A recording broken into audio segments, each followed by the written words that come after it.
Hello YouTube, it's Glenn from Top Deck Cards and Games, and we have a deck profile for you of our friend Mark, who got top 8 at the Oakmont Regional playing Cyber Dragons. Go ahead, Mark.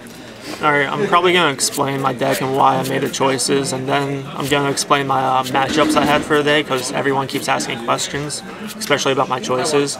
So first off, I got 2 card cards. They're just for draw power. I usually side them out game 2 and 3. They're just for game 1, just to draw 2. It's a good pot of grade. Play triple Cyber Dragon. The main point of the deck. Play triple core. He searches any cyber card in your deck, and his other effect is when he's in the graveyard and you control no monsters but your opponent does, you can remove him from the graveyard and you can special Cyber Dragon, but you can only use one of their effects per turn, which actually sucks. You got 3 dries. When he's normal summon, you get to all your Cyber Dragons become level 5. But when they do, you can only special summon machine monsters for that turn. This is Cyber Altanen. He's a really good card. People keep giving me shit about him, really. But when he's, you banish all your lights from your side of the field in the graveyard, and his attack becomes 500 for each banished. And when he's special summoned, he sends all face-up monsters on the field. He doesn't destroy. This card's a lot better than Overload. Play 1 Honest because all your monsters are light except card, especially your Cyber Twin Dragons and your Novas.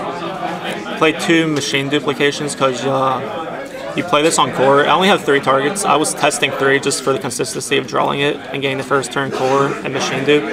But you play this on Machine Dupe and then you special summon 2 Cyber Dragons from your deck. And then you just make you can make any generic rank 5 or you can make Nova. Play triple Power Bond. You just have to draw this card. This is your win condition. Basically, you send all materials from a face-up fusion to the grave, and then it has to be machine fusion, and then he gains the double attack. But in the end phase, you take damage equal to his original attack. And then this is the new Searcher. You can only activate 1 effect, but I always go for that add 1 light machine monster from your deck to the grave. But if you have more than 3 Cyber Dragons in your graveyard, you can do both their effects. And then the second effect is target 1 light machine in your graveyard and shuffle it back in your deck. But you can activate both their effects, but they have to be in order to add 1 from your deck and then put 1 back into your deck. I play triple MST to get rid of the back rows. You just have to clear their back rows. I play triple Upstart. I just made this deck turbo. Double Lance. I was playing double paw degrade. I mean, double paw duality, just so I can draw what I need. But I took these out last minute, probably the night before, and it turns out this was MVP of the day. Play 1 limiter because you're going in for that OTK, and this just pushes it in. Play one day apiece. It gets over Power Bond damage, so in the end phase you're not taking that 28 or 4,000. And this is just in case you're playing, if you're stuck on I play triple Reckless Greed, but if you're stuck on it, you can play this to draw a card, and also against Fire Fist matchups it's really good. Play triple Threatening Roar. This just stalls, especially when you're on Recklesses. Play triple Reckless Greed. You just have to draw in, and all my traps are chainable too, which is why if they MST, I could just chain everything. And Gaioku too. And Gaioku, yeah. And I play triple Trap Stun just because you have to secure your wins. And the only thing this deck loses to if you're under Trap Stun is Book of Moon, but that's why I switched over for the Lances. And turns out Lance was such a better choice over Paw Duality. Okay, so I'm gonna ask, what made you decide to not play the trap card, the new Cyber Network? Oh, that card's actually really good. I was testing 1 of it, and then I went to 2, and the main point of this deck was just to OTK, and if you're playing the Cyber Network, it just slows down the game, and it's like more of a grind game. And then my other question is, so what made you decide not to play Overload Fusion? Overload Fusion? You're not playing the Cyber Network, so you really don't need the, what is it, Chimera Tech Overdragon? Yeah. Yeah. So you have a choice of either playing that or him, and I was playing one Overload Fusion over him, and that was my old build with the 2 dualities and the Overload Fusion. But I swapped him out, and turns out he was the better choice. He won me at least 2 to 3 games. And he doesn't destroy spells and traps, right? Nah, just monsters. No, that's another thing on why I didn't, because it destroys your back rows. And I mean, even though they're all chainable, I still might want to use them. Yeah. Especially when I side deck in game 2 and 3. Alright, cool. Let's get to your extra deck. I have 2 Cyber Dragon Novas. These cards are amazing. Once per turn, I can detach one, and I can special summon a Cyber Dragon in my graveyard. And his other effect is I can banish 1 Cyber Dragon on my side of the field or my hand, and he gains 21,000 attack. And it's especially good when you're doing it in battle damage too. And if he's in your possession and he's sent to the graveyard, you can summon any Cyber Dragon fusion or 1 machine type fusion monster from your extra deck. So if you Solemn Warning him, you still get the fusion, you still get the summon. It's really good. And then I play 1 Cyber End. I summon him once during the tournament.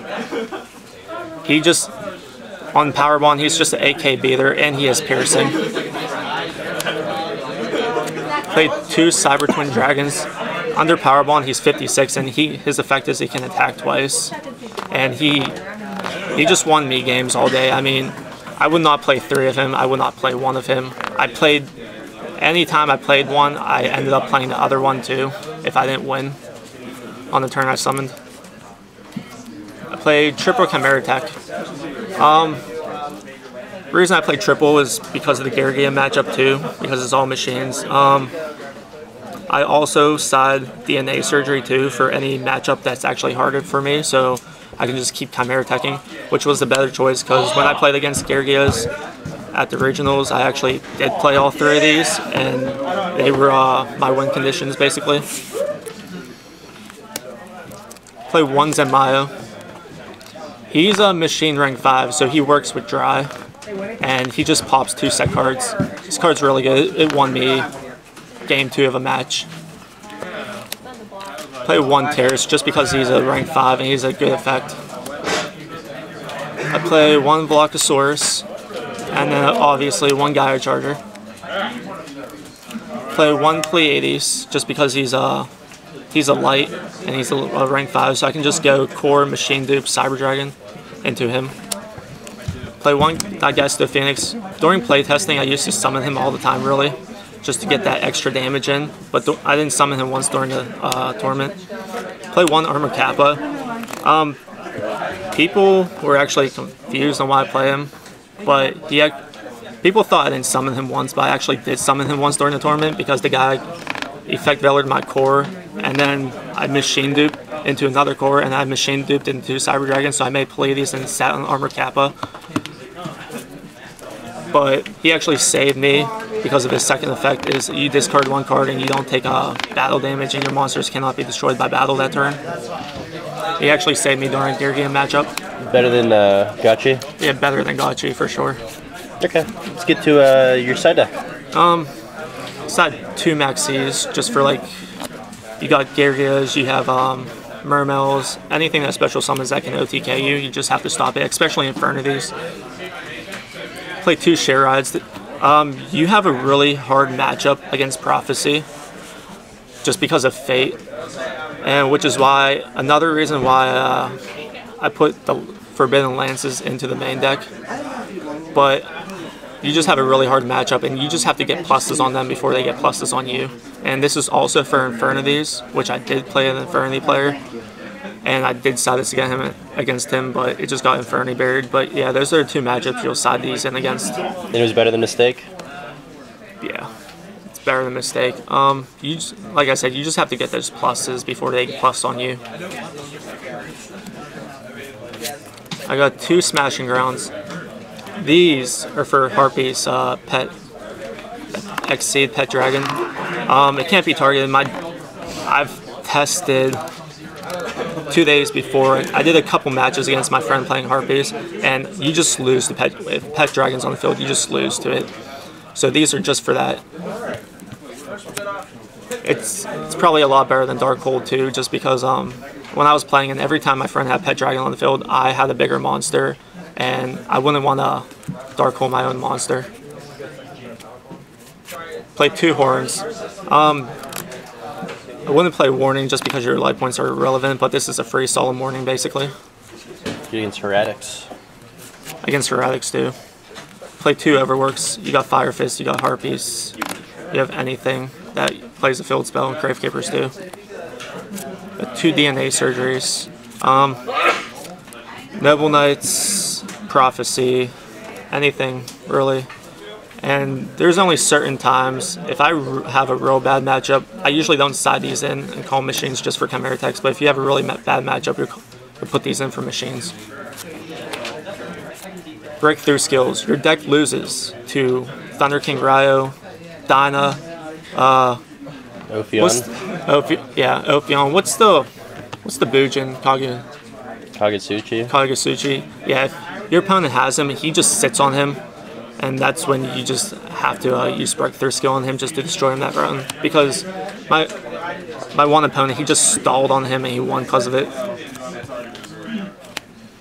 And then I play 1 Soul Drain. This card actually hurts you because of core, but if I have a Mermail matchup, this would hurt them more than it would hurt me. So why don't you go over your matchups that you played in the day? Okay, round 1, I had Evil Swarms. That was actually a surprise to me because pretty sure he went first turn Ophion. And the only reason I probably won that matchup is because of Dry and his effect. I mean, Ophion, you can't special summon level 5s, but Dry makes them level 5 and I see it into Nova. So games 1 and 2, I'm pretty sure I even tributed for Cyber Dragon just to mix Cyber Dragon live on the field. He kept playing Ophion, and I had answers like Honest and Lance just for the battle damage, and Nova is the main reason I won just because of his effect. I can use it in battle damage. And game 2, he had Light Imprisoning Mirrors against me, but I had an MST, and he just had back row, and I just grounded through the back row. And then round 2, I played against Harpies. Of course, I played my 2 worst matchups first 2 rounds, but game 1, he didn't really have Party or Sign, which was a good thing. So I just grounded out with Nova. I didn't see Powerball once until round 4, but I grounded out with Nova, and then game 2, I Zen Myo'd, and that won me the game. Your deck also loses. This deck also loses to Big Eye and Arc, but he actually did Big Eye me. He Big Eyed my Zen Myo, and then I sided in Smashing Grounds just for the Pet Dragon, but it turned out I killed the Big Eye and contacted my own Zen Myo, and he tried to recover next turn, but then when it came back to my turn, I just played Nova for game. Round 3 was my only loss of the day. It was against Fire Kings. Game 1, I opened up double Power Bond, Machine Dupe, Upstart, MST, and Repair Plant, and I Upstart into Reckless, and Reckless got me. I'm pretty sure he killed Reckless, so I had to chain it. I got Threatening Roar and another Repair Plant. So I stalled for 2 turns, and when I finally drew a monster, it was Dry, and that's when I scooped. So I scooped without showing him what I was playing, and he thought I was playing Heretics, so he sided into Heretics. Game 2, he just played the Kagenishi, and he won off that. I didn't see my breakthrough skills. Round 4, I played Gargia's best matchup. Game 1, I just took it. I actually played Cyber-End. I took it with Cyber-End into Power Bond. And then game 2, he had Light Imprisoning Mirror. I opened up a Trap Stun and 5 monsters. I set my Trap Stun, he MST'd. He tried to OTK me, but he couldn't put enough damage on board. So next turn, I started Contact Fusioning into Chimera Tech, and I actually summoned all my Chimera Techs that game. And when I finally got rid of Light Imprisoning Mirror, I took game. And then round 5, which actually is your hardest matchup, Infernities, because as soon as they do your combo, your deck cannot get over it. This deck cannot even stop it unless you're siding. Game 1, I won all because of Altanen. I swung my dry into his Archfiend, which he allowed, and then I summoned out Tannen. And it cleared his field into his break, which he didn't use on my dry when I crashed in, so that was his misplay. Game 2, I opened up all my side cards except Max C. He went off comboed. I top decked Max C next turn. I tried to grind it out for 2 turns, but he just won. Game 3, I just got extremely lucky, him opening up 6 monsters. And I won because of that. Like I said, it's your worst matchup. As soon as they plus on you, get those barriers and breaks, you can't do anything. Round 6. I played against Gergios. It was actually really hard because he was playing the Gear Frame and Gergia engine. I mean the what's it called? Machina engine. He's playing Machina Fortress and stuff. And that's the game where I made my Armor Kappa into Pleiades play, and I won because of that. He grinded them both out, but I top decked a monster with Honest against the Scrap Dragon and won because of that. Game 2, he annihilated me because all I drew was 5 spells and traps. And then Game 3, I just took it. Another thing against Gergia players, they play Trap Stun, and when you have Threatening Roar, you just make them use their Trap Stun, and you just chain your Threatening Roar, and that just ruins all their plays. Round 7, I played against Fire Fist. Game 1, I opened up triple Cyber Dragon, Limiter, MST, and Power Bond, and then he set 3. So next turn, I drew MST, and I kind of just had to go for it. I MST'd his 2 back row, leaving him with set MST, Power Bond into Cyber. Well, I special summoned my Cyber Dragon first just to try to bait anything out, and he let it go. So after I got rid of his back row, I Power Bonded into Cyber Twin, and then Limitered for game just in case he had anything. And then game 2, like, he basically annihilated me just because I drew my side cards. I just didn't draw any monsters, but he just grounded out my back row. And then game 3, I just opened up the Trap Stun play with Power Bond and 2 Cyber Dragons, and his back row were all traps like Warning, Mare Force, and stuff. Round 8, we actually had a really long game 1. It was against Insectors, and it sucks when you're playing Insectors because I main triple Threatening and he was maining triple Wabaku, and that really sucks for your big monsters, but I ended up grinding out game 1 with Trap Stun. And then game 2, he didn't let me take his life points. He didn't let me touch his life points really, and we went into time, and he won because of my upstart. But yeah, I was 6-1-1, and I only lost to Fire Kings just because I didn't draw a single monster game 1, and game 2 I couldn't draw anything. I tried to stall with Nova, but it just didn't happen. But yeah, a lot of people were wondering why I didn't play Swift Scarecrow over Threatening Roar. I'll probably give all my credit to my friend Devin, who actually tested at least 20 hours plus in less than 4 days with me for this deck. Because I started testing this deck on Tuesday, for the people who were wondering how long I was testing it. I started Tuesday, so that only gave me five days to actually test the deck. And my friend Devin, he actually he played all meta decks against me, like Prophecy, Gergia, Mermels, everything. And I tested Scarecrow and over Threatening Roar, and turns out I need to protect my monsters half the time. And you can still book and moon your monster into Scarecrow, which really sucks. But that just happens. So after 3 hours of testing Scarecrow, I went back to Threatening Roar just to find out Threatening Roar is the better card. So I told myself I'm going to side 2 Scarecrows just for OTK matchups. And turns out I just sided Breakthrough Skill over them just because you lose to Dinah and Ryo and other things that can stall. But yeah, that's my matchup. Like I said, this deck was mainly for OTK purposes. I did consider playing these cards. People were wondering why I didn't play a Foolish. I mean, Foolish is really good, especially if you get a first turn and you have no monsters. You can go first turn Core into Repair Plant. But this is just other people's techs. I didn't play it just because I didn't have space to play it, and I wasn't playing 41 in this deck. And another thing I would consider playing is probably Instant Fusion in the future, just because you could play this and the Cyber Dragon and just go into a generic rank 5 first turn, especially Nova. But other than that, if there's a card, I probably wouldn't change this build at all, except for putting in a Foolish maybe. But yeah, but those are all my choices what I made. I just made this deck as turbo as possible. Like I said, I even had the pod dualities, but Forbidden Lands was just a better choice. Very cool. Any last words, Mark? No, I'm still playing this deck, still doing good in tournaments. I've yet to be bored of it, really. Like if you play Fire Fist, you get really bored of that deck, but this deck I haven't gotten bored of it yet. Very cool. Thanks, Mark.